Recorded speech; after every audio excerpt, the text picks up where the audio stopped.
Bueno, buenas tardes a todos. Es un enorme placer estar acá sentado, que tengamos una sala llena. Obviamente tuvimos todo tipo de reflexiones. Este acto tenía que haber ocurrido hace unas semanas atrás, pero finalmente decidimos como colectivo echarle para adelante en un ánimo similar al de Ignacio. Yo creo que es bueno que nos encontráramos, que nos viéramos, que nos sonriéramos, que pudiéramos la oportunidad de abrazarnos, de mirarnos, de compadecernos mutuamente, pero también de soñar y tener perspectivas. Creo que nosotros, todos los que estamos aquí, somos parte de un proceso desconocido para todos nosotros, pero que este tipo de situaciones contribuyen por lo menos a paliar o remediar. Decía Ignacio, el libro resulta ser contingente y de verdad lo es. Creo que hay en su estructura y en la forma como se representó las ideas que el libro contiene, un sentido casi anticipatorio. Cosa que le pasa a muchos. No sé, ustedes estaban abriendo los WhatsApp y están abriendo otras cosas, y hay mucha gente que pensó cosas. Y la primera conclusión que me llega a mí, y esta yo tengo que hablar 8 minutos y después les voy a dar la palabra a ellos dos, es ¿por qué resulta ser anticipatorio el libro? Bueno, resulta ser anticipatorio sobre todo en la parte segunda, un libro que se estructura ya extrañamente en dos grandes bloques, el bloque histórico y el bloque de los desafíos, que lo llamamos, de las miradas prospectivas del horizonte, porque todos los que tuvieron la generosidad, que son 14 autores, muchos de ellos están en la sala hoy día, tuvieron la generosidad de entregarnos no solo sus ideas, su conocimiento, sus verdades, pero sobre todo sus emociones. Hay columnas francamente emocionantes en el sentido de rescatar aquellos aspectos que a uno lo hicieron estudiar arquitectura. Soñar en el bien común, pensar en lo colectivo, imaginarse un urbanismo de calidad, preocuparse por la gestión de la ciudad, no dejar de lado y avanzar mucho en el ámbito de la educación, humildad en el sentido de la creación y una obra colectiva e integradora. Son todos ejes que a mí por lo menos me ayudaron a definir mi profesión y que hoy día, después de haber participado en este libro, siento que están más vivos que nunca. A mí me pidieron que le hiciera un comentario especial sobre el segmento 20, que es el segmento de los 20 años de la OA. La OA es una organización para todos, para todos los que estamos acá, no solo necesaria hoy en día, pero además muy sorprendente. Está marcada por una bondad y una generosidad de parte de todos quienes la integran, que para quienes hemos tenido el privilegio de participar en su administración a través de un directorio y ahora a través de estas colaboraciones, no deja de emocionar. Y en ese sentido, cuando revisamos la historia de estos 20 años de la OA, teníamos dos opciones. Y la teníamos para el libro, y Francisca en ese sentido fue muy clara. O hacíamos una presentación umbilical, mira ombligo y qué choros somos, o hacíamos una presentación colectiva más generosa y desprovista del sentido de lo mío y lo que me pertenece como idea. Y encontramos que en ese análisis, al confrontar la historia de estos 20 años, tanto en Chile como en el mundo, 4 líneas que marcaron fuertemente y han marcado este conglomerado de oficinas que está tan bien representado acá hoy día. La primera, el bloque de temáticas tiene que ver con las primeras líneas y cómo nace esta organización de amigos, que nace enfrentado a un tema muy contingente, que nunca ha dejado de ser contingente, y miro a la paz, el tema normativo y las necesidades de tener una voz gremial frente a la definición de normas que definían la ciudad. Pero a poco andar, y después de consolidarse con los primeros 6 pioneros que se juntaban a tomar café, etcétera, que están reconocidos en la publicación, esta organización empieza a copiar oficinas a una velocidad sorprendente, pasa de 77 a 160, 180, casi 200 oficinas hoy en día, y adquiere y va adquiriendo el volumen de la línea 2, que tiene que ver con el tema de asistencia social, aparece la preocupación por la sociedad. Y hay un desafío que enfrentó esta asociación de oficinas que tiene que ver con las carencias y está fundamentalmente asociado a la generosa entrega de trabajo e ideas y proyectos frente a las catástrofes que recurrentemente, y es sorprendente la cantidad de catástrofes que hemos tenido en 20 años en materia de tsunamis, terremotos, desastres naturales, incendios, etc.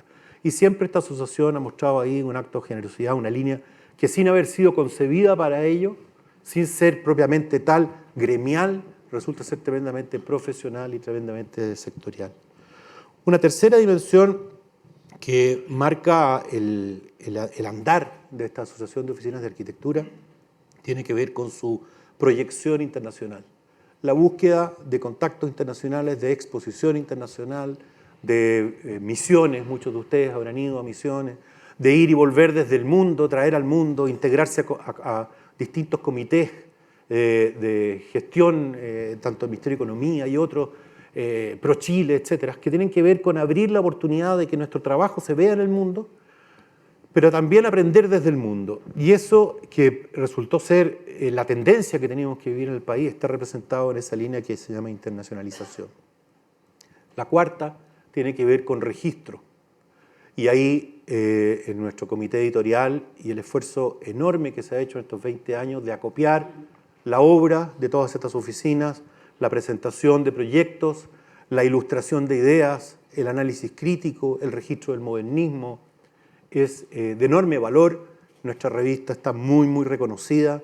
Es un esfuerzo que también sus autores, están algunos de ellos acá, sus responsables editoriales están entre nosotros, no los voy a mencionar para no latearlos, pero todos los conocen por lo demás. Pero también es parte de ese esfuerzo el libro que hoy día presentamos. Y finalmente hay una quinta línea, que es la línea de la voz pública. Está representada en el libro a partir de unas separatas amarillas que recogieron columnas que a lo largo de estos años distintos autores, la pluma de Yves Besançon, por ejemplo, sobresale por lo importante de su presencia, pero no es el único. Está Osvaldo, está Ignacio, por supuesto, pero hay un historial ya acumulado de columnas y presencias públicas que dicen relación de la importancia que esta agrupación de oficinas le ha dado a estar en la voz cotidiana, en la voz pública, más no en la contingencia. Siempre buscando transformar la contingencia en una línea editorial, por así decirlo, en un eje conceptual, en una forma de concebir y actuar de nuestra propia profesión. Y eso también es muy necesario siempre. No quedarse en que la moneda está encerrada, como en una columna que decía Ignacio, sino en cómo abrimos la moneda. Entonces, y nuestro patrimonio. Los columnistas, perdón, tengo que agradecer a los auspiciadores, eso es parte de la pega. Este proyecto, como todo proyecto, no es un proyecto individual, no es una idea mía, no es una idea nuestra, es un colectivo. Nace de un trabajo agrupado, pero solo se produce por contribuciones que son específicas. En este caso, Fundación IDEA, que es parte de nuestra asociación de oficinas, por Hunter Douglas y por Hexacón, quienes contribuyeron fundamentalmente a la construcción y materialización de este libro. ¿Y qué más tengo que decir para empezar? Y no quedarme con la palabra mucho rato. Dar cuenta de la importancia que tienen las columnas que están escritas. Yo creo que efectivamente de eso nos van a hablar en mayor detalle, supongo, o con mayores emociones también, los dos otros panelistas. Son una contribución a un futuro, son una mirada de agenda, tienen un carácter súper gremial, no súper por lo grande, sino que supra también gremial. Nos permiten todas estas líneas, las de educación, las de espacio público, las de urbanismo, etcétera, integrarnos como conglomerado profesional a las gestiones gubernamentales, a las gestiones de la ciudadanía, pero también con las otras profesiones y con otro quehacer, cosa que por lo demás es muy ultra contemporáneo.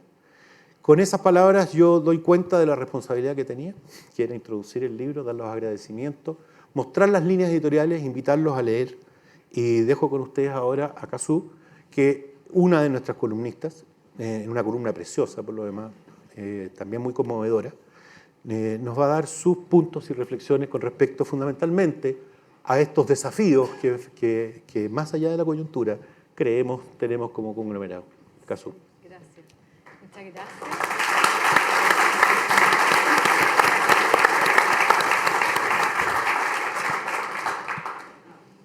Gracias por la presentación y gracias, Yves, por esta invitación que me pone aquí en una encrucijada. Y básicamente él me pide que hable sobre por qué escribí lo que escribí. Ese es un poquito el tema. No me voy a referir al resto del libro porque eso es materia tuya, sino que el tema es mío y bueno, el de por qué yo escribí lo que escribí. Y voy a leer un pequeño texto que presenté en mi última charla internacional en el Mundaneum, que acaba de pasar el mes pasado. Y planteé como las urgencias del siglo XXI, ¿no? Que era algo que uno veía venir viniendo, ¿no? Y entonces parto con este texto. Algunos seguramente han visto esta película que se llama Koyaanisqatsi, que significa en lengua hopi la vida loca, vida en tumulto, vida fuera de balance, vida desintegrándose, un estado de vida que llama a una nueva forma de vida.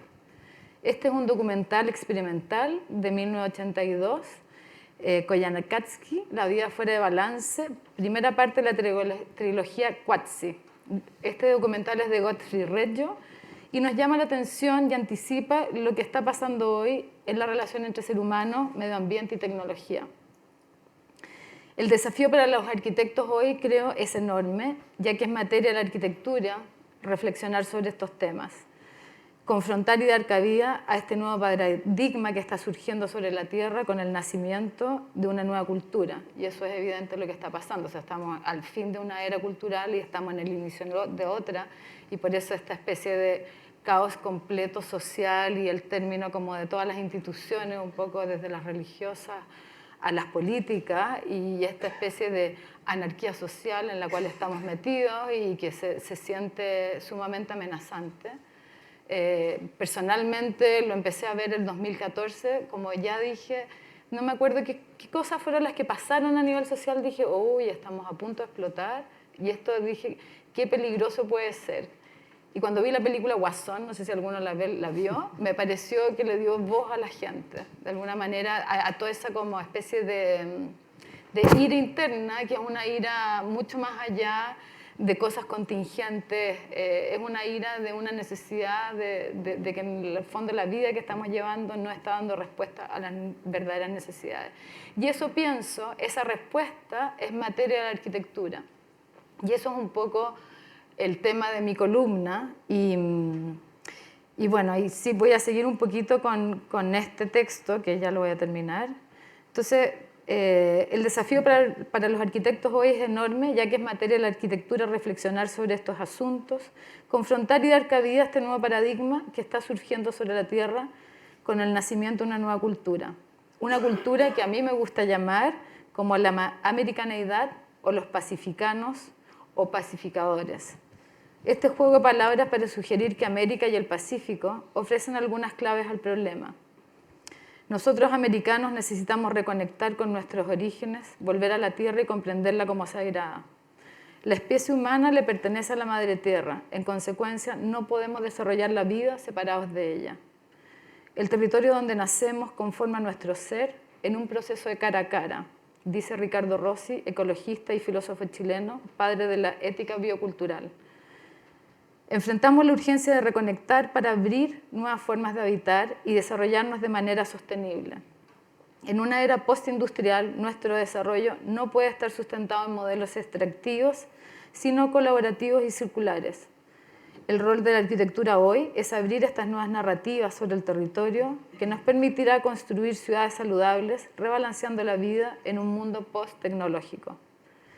Este cambio de paradigma está necesariamente acompañado de la incorporación de los atributos de lo femenino y las comunidades indígenas al proceso cultural. Es necesario recuperar el vínculo a la naturaleza y lo sagrado ancestral. Con eso termino ese texto.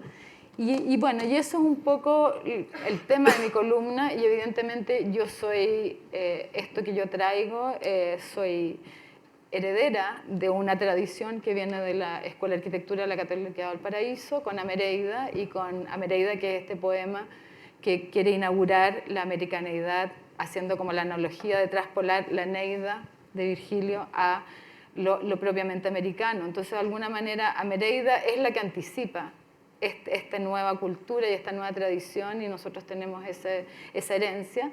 Por otra parte, Amereida lo que canta es que dice que América no había sido descubierta, sino que emerge como un don, Y ese gran don es en realidad el territorio y el paisaje y cómo las comunidades habitan en función de ese territorio y de ese paisaje con procesos locales, que es el habitar poético de los territorios que genera cultura y que genera tecnologías.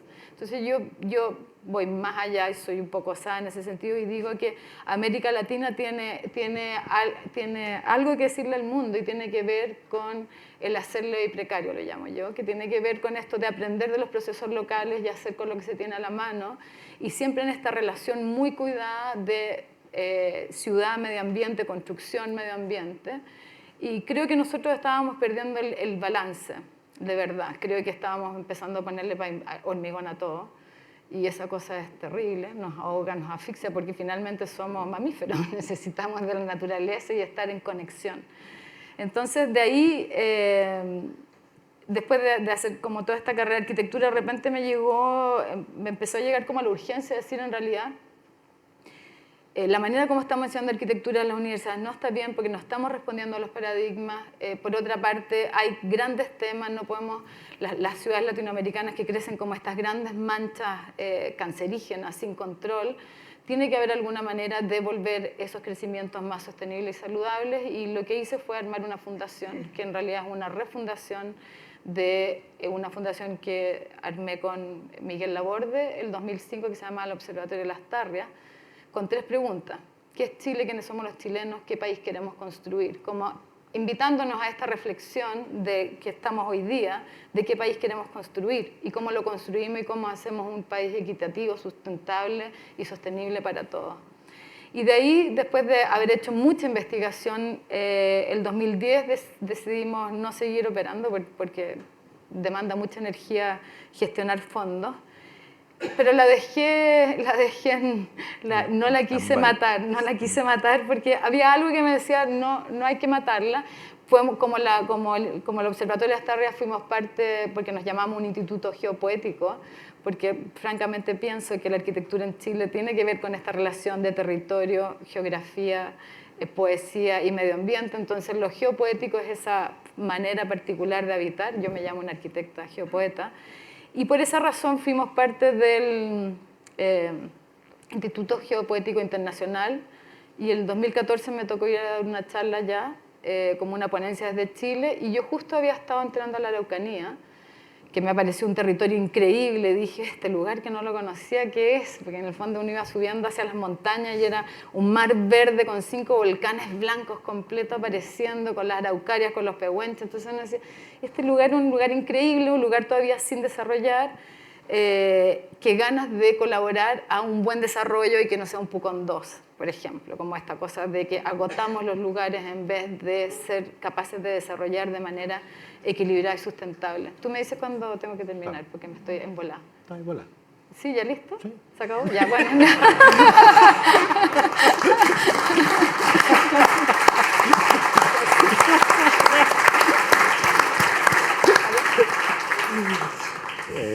Bueno, esa es la cordialidad que queremos, y esa es la simpatía que queremos. Luis Eduardo. Le doy. Oye, lo primero es agradecer la invitación a la OA. Yo, a diferencia de ustedes dos, no escribo en el libro.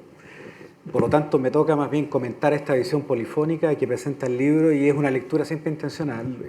Lo primero que hay que decir es que obviamente es bien sintomático el momento en que el libro sale. Uno hubiera pensado que este libro fue empezado a discutir hace 3 semanas. Porque es un libro que lo que hace es hacer una reflexión tremendamente profunda. Alguien podría decir que es un libro denso, para usar los términos recientes, denso equilibradamente. Bien. Que básicamente sintoniza plenamente con la gran cantidad de preguntas que tenemos hoy día y las pocas respuestas que encontramos. Y además en una visión más bien de conjunto y no de verdades absolutas, de recetas, de las 20 medidas, las 50 medidas que hay que hacer, sino en un sentido más bien profundo de dejarse interpelar por la realidad y tratar de buscar rutas, y rutas en conjunto. En ese sentido es tremendamente notable el momento en que ocurre. Representa además una OA que ha ido cambiando. Efectivamente, como dice muy bien el libro, esta es una organización que parte, como dicen varios artículos, más bien en la defensa de algunos problemas de carácter de las oficinas de arquitectos, del tema normativo, de los temas más bien de los permisos, de los proyectos, y de hecho, en mi caso, yo pertenezco a esa etapa en que más bien mi relación con la OA era fundamentalmente a través, ¿cierto, José Ramón?, de discutir normas, permisos y problemas. O Vicente, muchos de los que tuvimos muchas mesas. Y hoy día, en vez de estar discutiendo conflictos, problemas, normas o artículos de la ordenanza, estamos discutiendo, y yo me siento y agradecido por la invitación, también en otra situación personal, a discutir más bien del qué, de por qué hacemos las cosas y no tanto de cómo las hacemos. Hay muchas maneras de resolverlas, pero siguiendo esa misma línea de hacernos preguntas más profundas de por qué estamos haciendo lo que estamos haciendo, y en ese sentido este cambio entre 1998, muy gremial, muy de conflictos, muy de problemas, al 2019, más bien una reflexión profunda de qué hay que hacer hacia el futuro y buscar en comunidad ciertas soluciones. Me parece que el libro es magnífico desde ese punto de vista. Por eso que, más que decir lo que yo pienso del libro, lo que yo creo que son los desafíos, me pareció atractivo más bien hacer una lectura más bien coral. Es decir, tratar de construir un relato que haga un tejido entre lo que cada uno dice. Obviamente cuando uno lee y hace tejido suele seleccionar, y las selecciones a veces pueden ser personales o intencionadas. Porque el libro, la verdad, yo diría que nos obliga como a tres cosas. Nos interpela uno, que me parece que es algo tremendamente compartido, a comenzar a hablar de arquitectura y no de edificios, arquitectos, autores o imágenes, y por eso que esta visión de que es un libro que no tiene proyectos, sino que tiene reflexiones y habla de imágenes, de ciudades o de territorio, es una manera de enfrentar de manera mucho más profunda lo que es la arquitectura. Segundo, entender que estamos enfrentados a tiempos de cambio, como lo decía súper bien Lacazú, y que por lo tanto nos obliga a ser humildes y tratar de hacernos más preguntas y buscar respuestas en conjunto. Durante estas 4 semanas todos hemos ido cambiando de estados de ánimo, desde algunos el asombro, desde otros la respuesta fácil y la ansiedad por dar rápidas soluciones, hasta un estado, yo diría, más humilde y más calmado, de no tener verdades absolutas y construirlas entre todos. Y por último, nos obliga también a esta condición ética, que varios autores lo dicen en forma notable, de que nuestro deber es tener un compromiso ético con lo colectivo, con la ciudad, y eso lo dicen repetidamente. Y me voy a referir, por lo tanto, más bien al tema de las tensiones y el contexto en el cual estamos, pero a partir de los autores, no a partir de mí, y otro a partir de 3 desafíos que todos los autores plantean en forma más o menos conjunta. Lo primero es esta condición de que estamos enfrentados a 5 grandes temas, y lo voy a decir, desde la revolución tecnológica, que a veces nos pasa por encima, el acceso a la información y lo digital, que repiten en sus textos Fernando Pérez y Pablo Alar, desde el enfrentarse a cambios masivos, dramáticos en términos demográficos, ecológicos o económicos, que a veces no nos dan tiempo para encontrar las respuestas adecuadas, como plantea Ignacio Hernández en su texto, desde enfrentar la condición de que las respuestas estandarizadas o tratar de simplificar la realidad y las personas no sirve más, y que por lo tanto debemos entender que tenemos una sociedad más compleja y más dinámica, que implique mucho más reflexión y más estudio para comprenderla, como lo dice muy bien Cristiano Undurraga en su texto, o esta idea del capital flexible que plantea Patricio Morelli y los mercados globalizados banales que enfrenta el Teo en su texto, en ese sentido de que no hemos dejado llevar por el crecimiento y que finalmente no ha sido la respuesta. Y por último, esta idea que plantea súper bien tanto el Teo como Sergio Beresville, de que el desprestigio, el cuestionamiento a los símbolos del progreso, de que estas cosas que creíamos que eran las imágenes, las arquitecturas y las infraestructuras que nos representaban hoy día están fuertemente deslegitimadas y desprestigiadas, y tenemos que construir una manera de que esos símbolos vuelvan a ser protegidos y valorados por la ciudadanía. Y que por lo tanto, como dice Sergio Beresville en su texto, el crecimiento no es símbolo de desarrollo, y eso es una condición que podría estar en varias pancartas en Plaza Italia. De hecho, varios de los textos acá podrían tener frases que estarían perfectamente en algunas pancartas en Plaza Italia. Después las podría mencionar y hacemos una especie de mensaje. Y eso obliga, por lo tanto, a un pensamiento mucho más reflexivo. Ya no hay recetas, no hay manuales, no hay 4 respuestas básicas. En la ciudad hay que hacer esto, esto, esto, la buena arquitectura es esto, sino que implica mayor reflexión, y por lo tanto nos obliga y nos combina como arquitectos también a expandir nuestra capacidad de reflexión, de estudio y de comprensión de otras ciencias y realidades. Ya no basta con más de lo mismo, y eso nos obliga a ser mucho más elaborados. Porque yo creo que existen 3 grandes desafíos que plantea el texto que a mí me hacen tremendo sentido. Lo primero es este desafío de ensanchar, voy a ponerlo de ese término, de ensanchar la idea del compromiso público, que es mucho más que reducir lo público a lo que ocurre de la reja para afuera y que lo público es hacer equipamientos sociales, viviendas sociales o espacios públicos, sino esta idea que lo público es todo lo que tiene que ver con la sociedad, desde lo doméstico y lo más básico de las personas y la familia hasta lo más colectivo. Que muy bien dice, por ejemplo, Emilio de la Cerda en su texto cuando dice que el desafío de buscar lo público en la arquitectura y su capacidad de resolver los desafíos en lo privado y en la dignidad de lo compartido. Este sentido de que lo público es mucho más que lo que llamamos legalmente lo público, es más complejo, porque todo termina afectando a la sociedad. O la idea de que la ciudad debe ser nuestra primera prioridad, como plantea Ignacio Hernández en su texto, o esta idea de que la ciudad o lo que hacemos es un servicio público, como plantea Sergio Beresville. La idea de superar la acción individual, ególatra y autorreferente de los edificios que plantea el mismo Sergio, o la idea que la arquitectura debe ser entendida como la creación de la vida urbana pública, como plantea la Antonia Lehmann, o mirarse a los ojos, una frase que me emocionó de Cristian Undurraga en su texto. Esta idea de volver a recuperar lo que hacemos y construimos como una manera de volver a construir sociedad, no solo edificaciones que pueden ser valoradas solamente por su esfuerzo y su imagen. El tercer, y por lo tanto expandir esta idea de que lo público no es solo el Estado, como aparecía en una frase acá, o las políticas públicas, sino que es lo que cada uno de nosotros hacemos desde lo más doméstico e íntimo y comprender las necesidades de una persona hasta la capacidad de construir ciudad o la capacidad de construir espacios públicos. Hay una lógica que integra que la sociedad es mucho más compleja que simplemente las divisiones tradicionales que habíamos hecho de lo que se entendía por lo colectivo y lo individual. Está mucho más imbricado, como muy bien plantea el texto de Emilio de la Cerda. El segundo desafío que está presente y probablemente lo han discutido en muchos otros foros, en las universidades está todo el día presente, esta idea de expandir nuestro rol y el campo de acción, de que los arquitectos somos mucho más que diseñadores de edificios, hacemos muchas más cosas, porque para hacer reflexión se requiere pensar con la acción, hacer obras, para investigar, enseñar, hacer políticas públicas, conducir comunidades, gestionar proyectos, como dice Pablo en su texto, trabajar con otros actores públicos y privados. Y por lo tanto obliga a esta condición de que entendamos que la arquitectura siempre ha sido mutable y adaptable en los tiempos, como muy bien plantea con esa metáfora o imagen muy sugerente de la bandada de estorninos que plantea el texto de Fernando Pérez, que nos obliga a pensar que la arquitectura siempre ha estado en el centro de todo y lo único que tenemos que hacer es descubrir su núcleo para volver a reinsertarla en las grandes necesidades. Y por lo tanto hacer esas preguntas que hace Fernando sobre dónde está el núcleo, esta capacidad realmente de resolver problemas en relación a las nuevas demandas y aplicada a las nuevas realidades, o lo que plantea Patricio Morelli cuando habla de cuáles serían estas nuevas habilidades que permitirían volver al núcleo, o estas nuevas metodologías de diseño que plantea Paulo Jordán que integran a la comunidad, a los usuarios, a otros actores, al sector público. Y aparecen, desde mi punto de vista, 5 respuestas que uno las encuentra repetidas en casi todos los textos. Lo primero es, ¿cómo superar las limitaciones del mero diseño y por lo tanto poder responder a lo que plantea el texto Fernando Pérez, lo que dice Pablo o Patricio Morelli?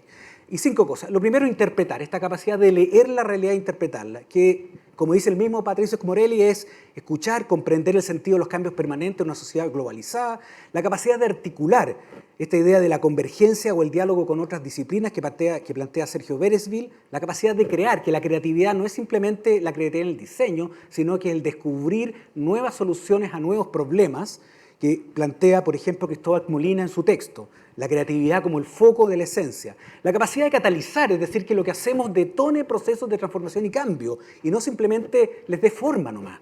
Y eso que lo dice muy bien Patricio Morelli, el decir que hay que también gestionar la ciudad participando de una cadena de decisiones que definen el lugar que habitamos, Pablo Jordán, tú lo dijiste.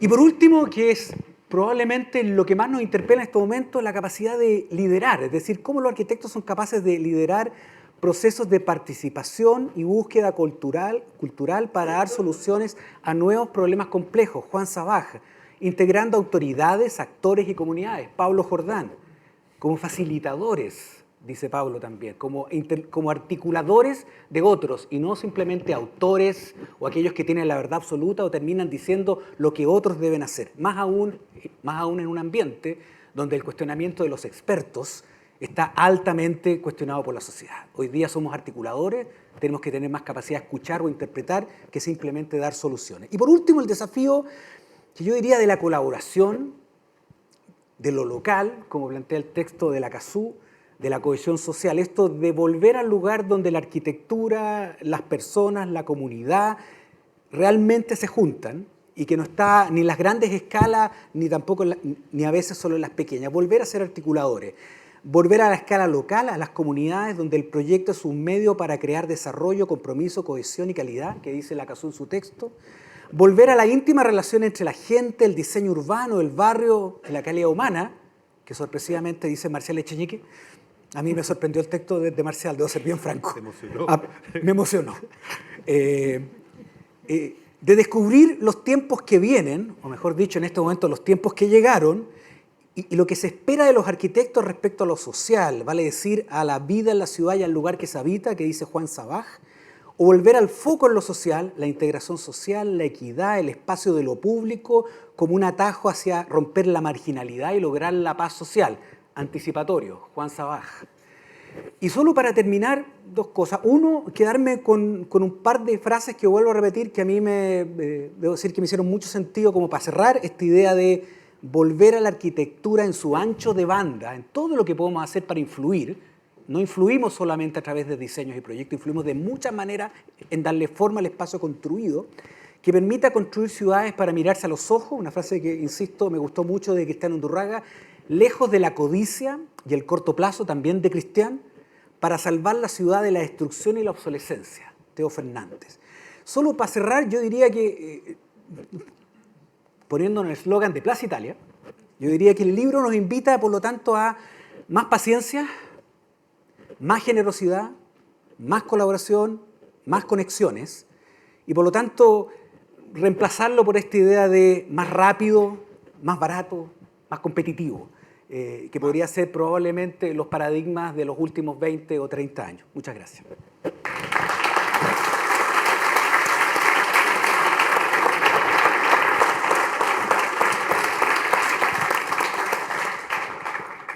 Muchas gracias.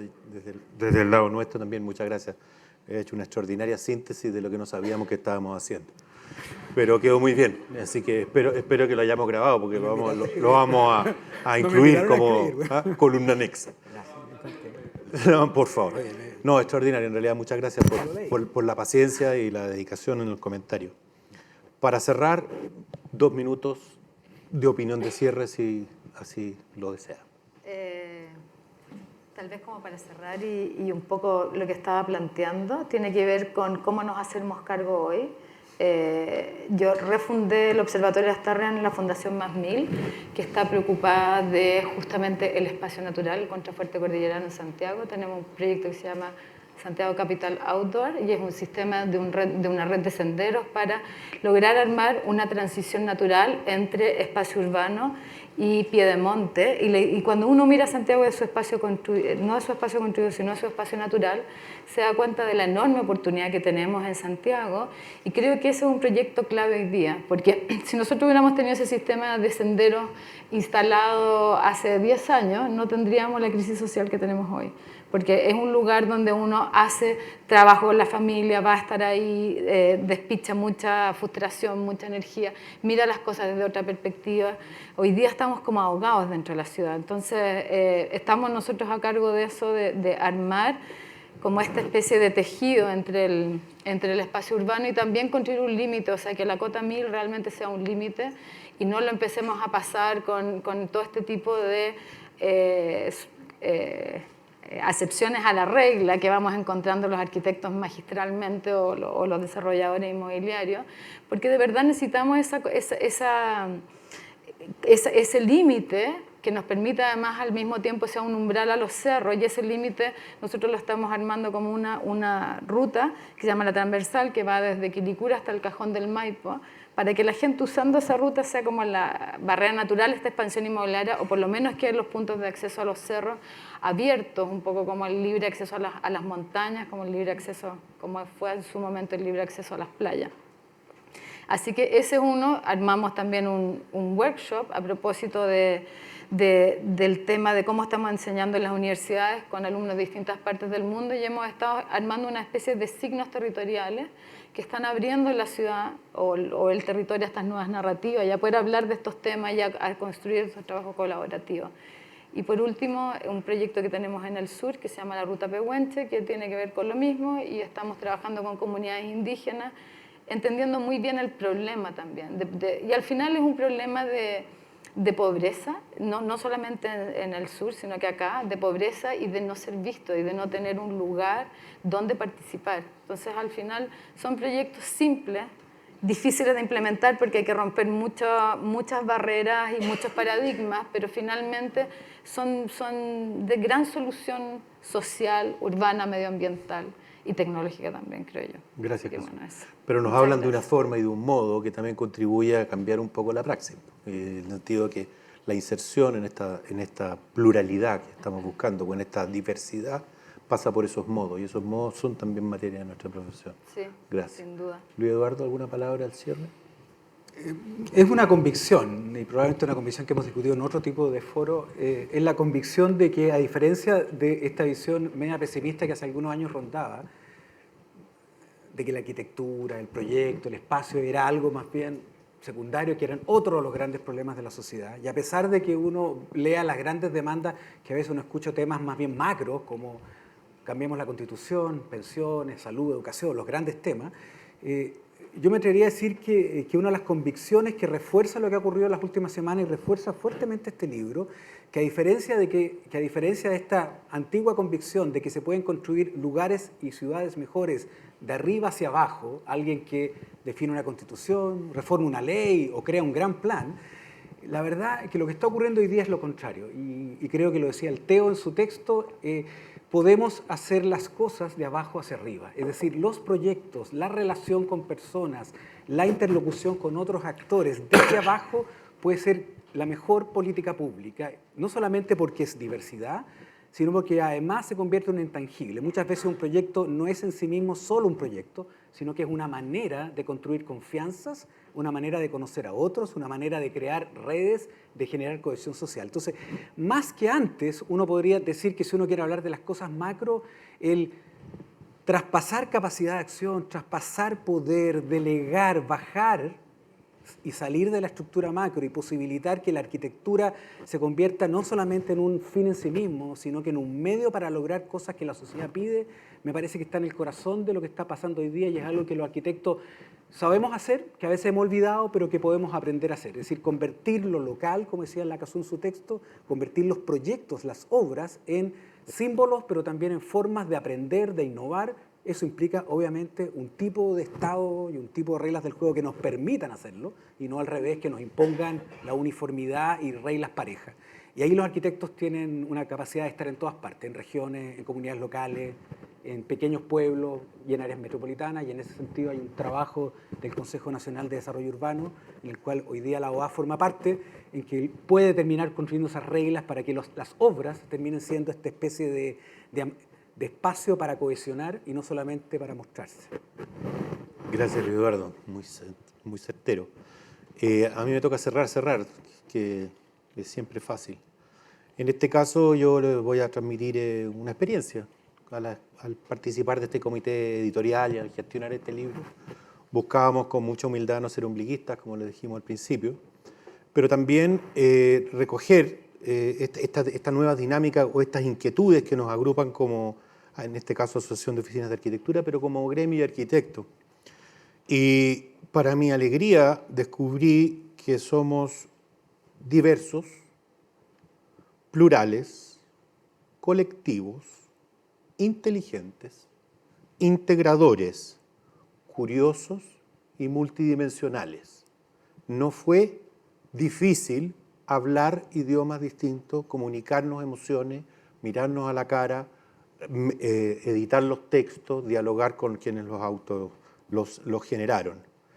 Y para mí pasó a ser entonces un motivo de nuevo del legítimo orgullo, que es una profesión la nuestra, de servicio, de creatividad, de futuro y anticipación. Nosotros diseñamos el futuro, de esperanza, de acuerdo y de mucho trabajo. Muchas gracias.